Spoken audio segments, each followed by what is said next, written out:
നഗരത്തിന്റെ മുഖച്ഛായ തന്നെ മാറ്റുന്ന കനാൽ സിറ്റി പദ്ധതിയുടെ ഭാഗമായി കനോലി കനാൽ ഒന്നാം ഘട്ട വികസന പ്രവൃത്തിക്ക് 73.21 കോടി രൂപ കിഫ്ബി അനുവദിച്ചു. ജില്ലയിലെ പ്രധാന റോഡായ പാവങ്ങാട് ഉള്ളിയേരി കുറ്റ്യാടി ചൊവ്വ റോഡ് വികസനത്തിനായി 166.55 കോടി രൂപയും അനുവദിച്ചിട്ടുണ്ട്.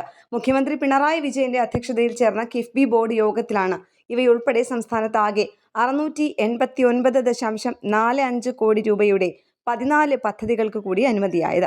കനാൽ സിറ്റി പദ്ധതിയുടെ ഭാഗമായി കനോലി കനാലിന്റെ അരയിടത്തു പാലം മുതൽ എരഞ്ഞിപ്പാലം വരെയുള്ള ഭാഗമാണ് ഒന്നാം ഘട്ടത്തിൽ വികസിപ്പിക്കുന്നത്. സംസ്ഥാന സർക്കാരിന്റെ സ്വപ്ന പദ്ധതിയാണ് ഇത്. കേരള വാട്ടർവേസ് ആൻഡ് ഇൻഫ്രാസ്ട്രക്ചേഴ്സ് ലിമിറ്റഡിന്റെ നേതൃത്വത്തിലാണ് കനാൽ നവീകരിക്കുന്നത്. 14 മീറ്റർ വീതിയിൽ കനാൽ നവീകരിക്കും. 2.2 മീറ്റർ ആഴമുണ്ടാകും. പാലങ്ങളുടെ ഏറ്റവും കുറഞ്ഞ ഉയരം 3.6 മീറ്റർ ആവും. അരയിടത്തു പാലം മുതൽ എരഞ്ഞിപ്പാലം വരെ 2.9 കിലോമീറ്ററാണ് കനാലിന്റെ നീളം.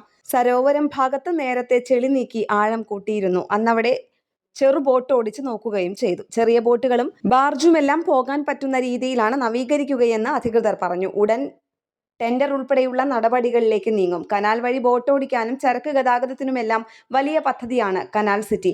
ടൂറിസം വാണിജ്യ സാധ്യതകളാണ് പ്രധാനമായും പരിഗണിക്കുന്നത്. Lee Associates South Asia Private ലിമിറ്റഡിനാണ് വിശദ പദ്ധതി രേഖയുടെ ചുമതല.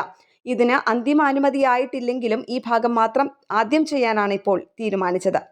കേരള പ്രണാമം ന്യൂസ്, കോഴിക്കോട്.